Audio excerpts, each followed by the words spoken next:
Hello, welcome to Life Under Lockdown. And today, I believe we're back in London, or is it outside London, to be joined by Sebastian Morello, who is a Catholic philosopher, and he works for the Archdiocese of Suffolk as well.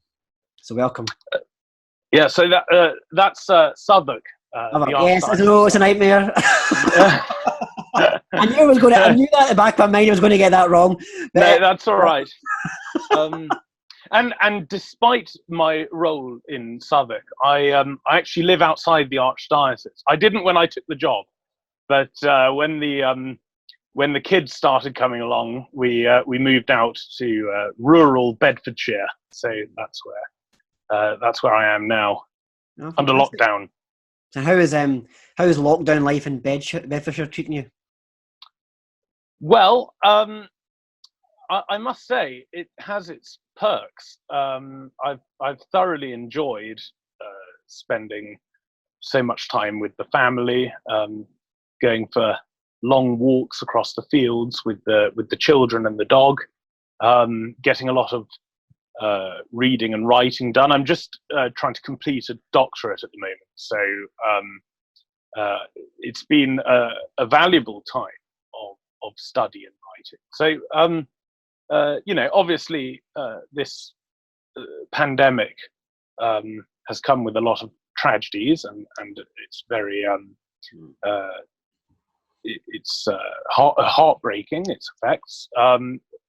Nonetheless, my own personal experience it's been a profitable time, actually. Yes, it's I feel kind of the same as well, that it's been a blessed time. Kind of in some ways I look back on this time favourably. You've got a rather interesting life story in the sense that you are a convert to the faith. Could you give us some more background into how you ultimately journeyed home to the church? Yeah, well, it's a long story, and I don't want to bore you, so I'll see if I can give the sort of whistle-stop tour. I'm an Anglican by background, and I converted to the Catholic faith in 2009. So my plan had been to enter a theological college and join the Anglican clerical hierarchy, but I became less and less convinced by not just the historical claims of the Church of England, but also I was deeply disturbed by I suppose two things. Yes, there were two main things. One was the ordination of women, which seemed to fundamentally contradict our Lord's action on choosing among his many male and female disciples only the 12 male disciples for ordination. So this it seemed to me deeply impious to attempt to correct the incarnation in this way. The other thing was the Church of England's almost routine conceding of territory to essentially the movement of sexual liberation, and these two things, this undermining of fairly elementary Christian morality, and the attempt to correct or amend the actions of the incarnation himself seemed to me intolerable, and so that sort of set me on the journey to that landed me eventually in the Catholic Church, and so I had been, while sort of preparing to enter Anglican theological college, I had been working actually in a BMW showroom to get a bit of pocket money, and I'd saved up this money, and I didn't really know what to do with it. So I thought, well, I'll go and live in India for a while. And so I ended up spending a year out there, and it was out there that I met a group of Catholic missionaries who I had been traveling. But at that point, I'd been traveling for about 7 months across the subcontinent, and I met these Catholic missionaries, and they invited me to live with them. So I lived with them for many months, and they gave me a pretty rigorous education for preparation to be received into the church. So for, over the course of a few months, what ended up happening is each morning I would get up, I would go to Holy Mass, obviously not receiving communion, and then I would have a few hours in the morning studying metaphysics and epistemology with the priests there to give that kind of philosophical formation, and then in the afternoon we would study doctrine and theology together, and then in the early evening we would study scripture together, and then usually 1 or 2 hours of Eucharistic adoration. And this pretty much went on every day, except I got there were no lessons on Sundays, which was nice. I used to go into Pondicherry and eat good food, and so this went on and on, and then I was received into the Catholic Church there on the south coast of India, and I remember getting on the aeroplane and thinking to myself, well, that was a pretty serious education for reception to the church. I expect I probably almost know as much as your average cradle Catholic now. I won't tell you, don't worry. Yeah. Yeah, that was a wonderful experience. You know, what's interesting about your story as well is that you had the great privilege of being under the tutelage and the friendship of Sir Roger Scruton, who sadly recently passed away. What I would like to know is also you're very clear on the church's, the definitive aspect of the church being the Church of Christ, and you've converted to the Catholic Church. Why do you think Sir Roger never ever made that jump in life? Yes, well, it's very difficult to know. There were, of course, complications regarding his private life, which I don't mind talking about because he's written about it in his book Gentle Regrets, and he's public about the fact that he married in the Catholic Church, and then subsequently divorced and remarried in the Anglican Church. He never became a Catholic, but it was a marriage between the baptized in the Catholic Church. So, of course, the Catholic Church never recognized his subsequent union. So that aspect complicated things. But I think that there are two more things probably going on. He was very committed to the epistemology, the theory of mind and knowledge, which was proposed by Immanuel Kant, which I shan't go into the complexities of that, probably because I get it wrong anyway. But the important thing to take away from this is that it concludes to a skepticism about knowledge of the content of revelation. And this meant that because Roger was so committed to this view of the philosophy of mind, he had to reframe the entire meaning of religion. What Roger never wanted was a worldview that made no place for liturgy and religious participation and so forth. But he saw it more as a natural phenomenon of the community seeking to bestow upon itself some kind of transcendental significance, which actually it didn't possess. So it's very similar to, in fact, he uses this analog in one of his works. It's very similar to what Plato suggested regarding the noble lie for good social cohesion. So for Roger, religion very much played this role of, so he describes in one of his works, he describes the church as a generator of mythology. The point is that it generates myths that bestow upon the community a sense of meaning that otherwise it wouldn't possess.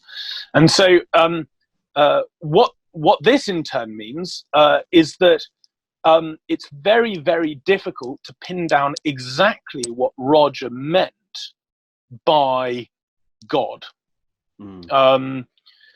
And interestingly enough, toward the end of his life, he spent a lot of time reading the Quran, and I think that this notion of a God. Sorry, you might be able to hear my dog is in the corner of my study, scratching away here. You're welcome to add any points. Yeah, the notion of a God who is ultimately unknowable but can manifest his will providentially in history was I think a God that Roger came to feel far more comfortable with than the God who is a person who claims an I-thou relationship with us, and not only can manifest his will in history, but can assume a face in history and be knowable. It's interesting. That is an interesting point, because if Roger had a view of as you say, a generation, the church being a generator of mythologies, yeah, he's taking this from a philosophical angle, a view of God, as opposed to a historical angle. I think that's the key for us as Catholics, is that we do both. In a sense, we are very much clear that our God's a God of history. He took a human face at a point in time, and I think that's what makes Christianity unique for us amongst other religions. But I don't know if that's something he discounted. Did he discount the history? I don't know if he spoke to you about this. Did he manage to work around that historical claim to adapt to his philosophical view? Well, no is, I think, the short answer. He did love the Bible, the scriptures.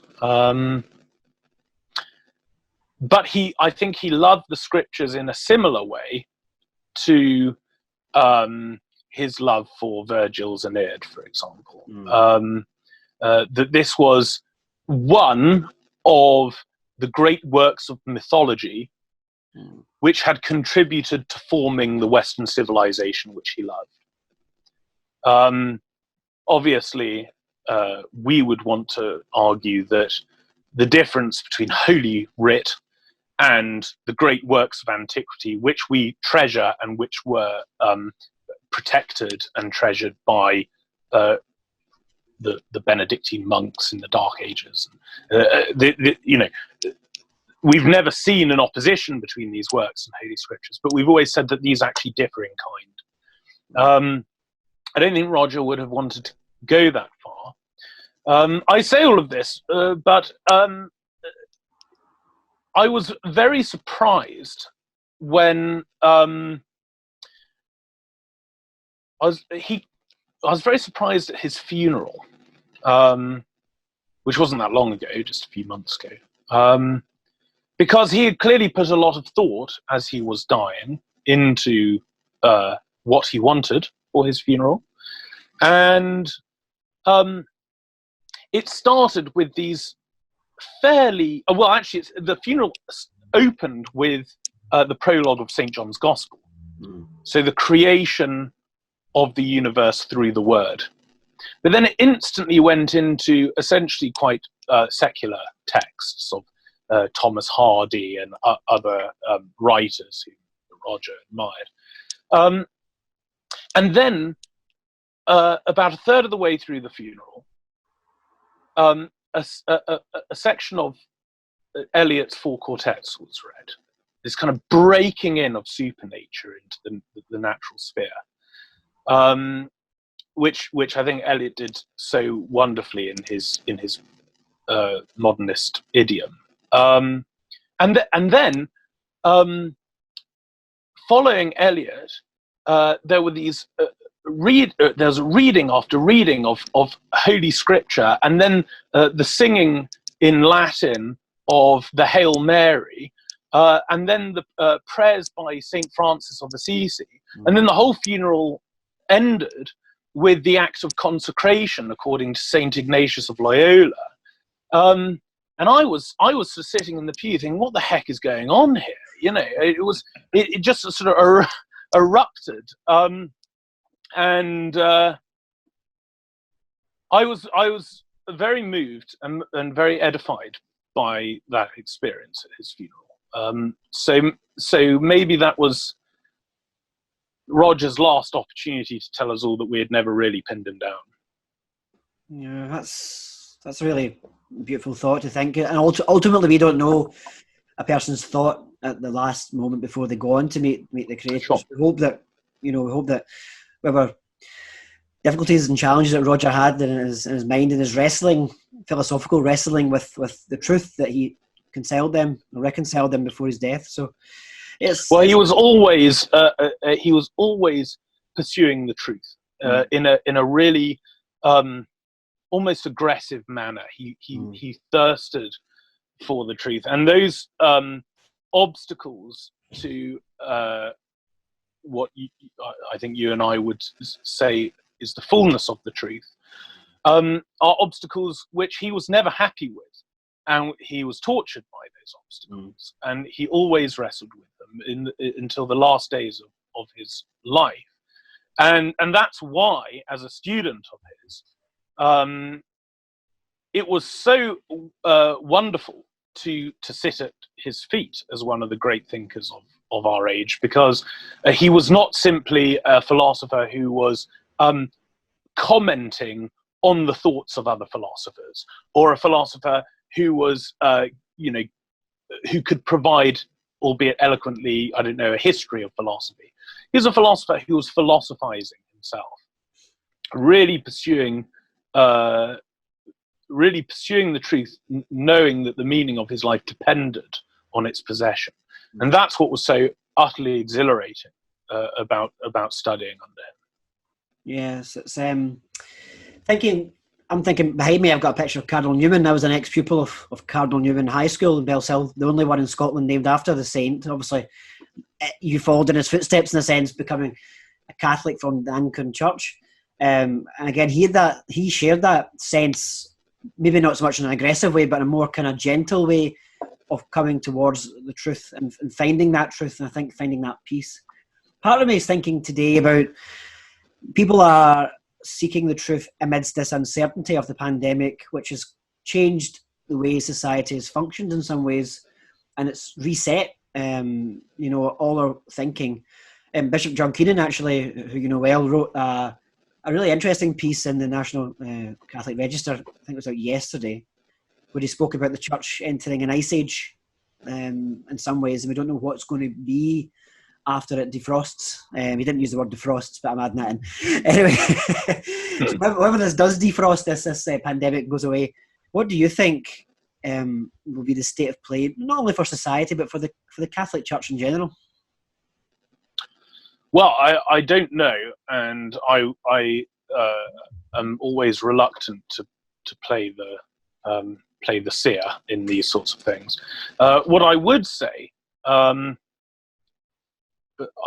can't say what I think, but I will certainly describe my hopes. I hope that Catholic parents spending so much time with their children, spending so much time in the domestic arena, and hopefully saying prayers and reading the scriptures together, and finding some sort of way of compensating for the fact that, of course, there is no true compensation for this, but finding some sort of way compensating for the fact that they can't get to the sacraments, that parents will rediscover, in a very real sense, their roles as primary catechists of their children. Because I mean, it's no secret that there is a huge crisis in catechesis at the moment. My role is as a catechetical advisor for an archdiocese here in England, and I see it every day, this crisis, and the models that are being proposed, I don't think are working. We're constantly fluctuating between these this kind of almost hyper rationalism of, we'll solve the problem if we just reorganize the parish, or we restructure the institutions at a diocesan level, or we write new programs. We just need new programs, new catechetical programs all the time.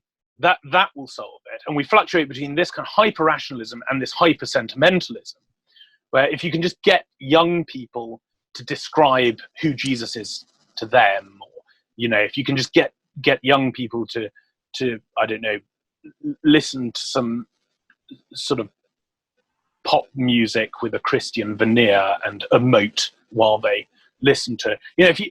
If you do that, and we fluctuate constantly between these two essentially epistemological errors, then what we'll do is we'll solve the catechetical problem. Well, that's not working, and it's not working because you cannot actually find a substitution for the role that can only be fulfilled by the parent. And it really is the role of the parent to instruct the child in the faith. And one of the problems is that we don't know how to do that, largely because we still think that the devotional life, which I really hope during this pandemic among Catholic families is what has grown, I hope. The devotional life we think of as an effect, an effect. And Professor Stephen Bullivant at St. Mary's University has done really good work researching into this. We think of the devotional life primarily as an effect. So we think that as long as you get young people to emote enough with religious sentiments, and as long as you get them to have some kind of basic knowledge of the principles of the faith, the effect of that is going to be that they'll pray the rosary, or do the Stations of the Cross, or light a candle in front of Our Lady, or whatever. That's going to be the effect of getting catechesis right, or getting formation right. Well, that has not been the experience of the vast majority of Catholics for the vast majority of the Church's history. The experience has been that you have a devotional culture. You have a devotional culture in the parish. You have a devotional culture in the family, that the parents will pray the rosary together. They will decorate the room, at least have a holy image in each room. That there will be a sense of a devotional culture.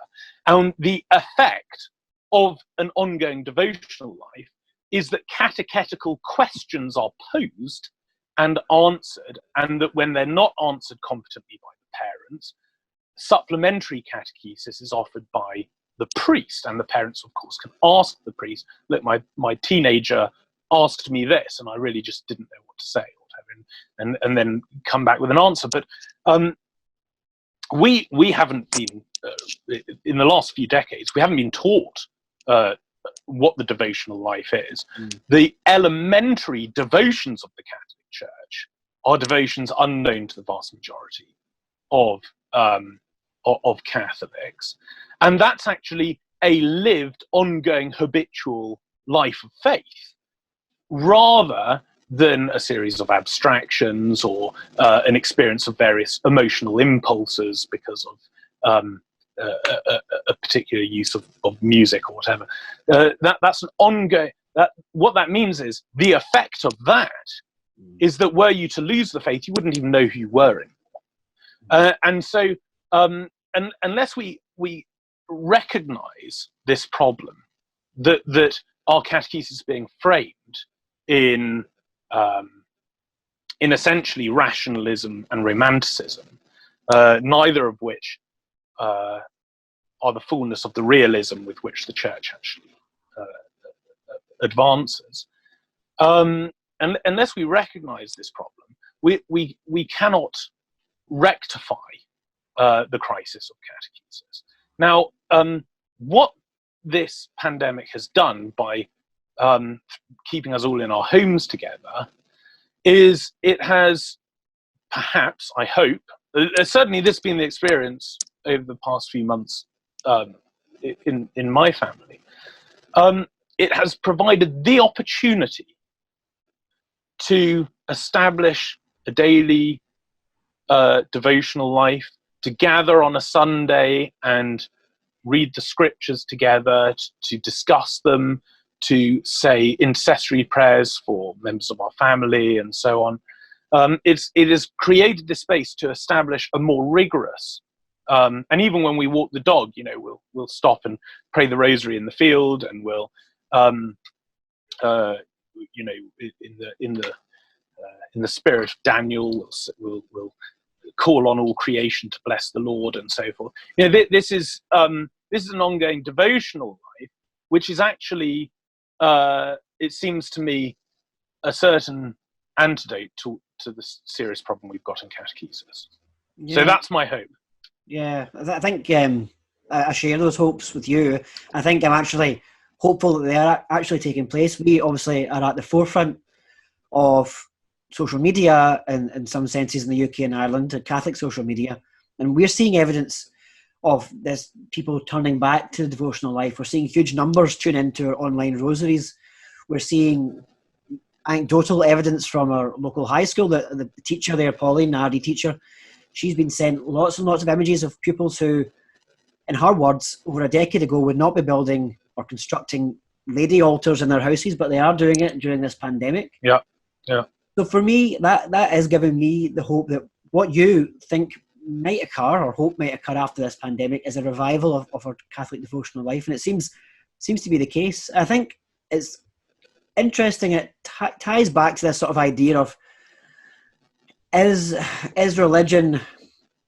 Well, ultimately, I believe it's true, and I believe fundamentally in my faith, and I believe it in my heart and my mind, understanding it. But I think, is it a way that the Catholic faith is a great source of comfort to people in times of real trial? And that doesn't mean it's less true. Because what annoys me the most is people, when they talk about religion, they say, "Well, you're only religious because it's a safety net or it's a crutch."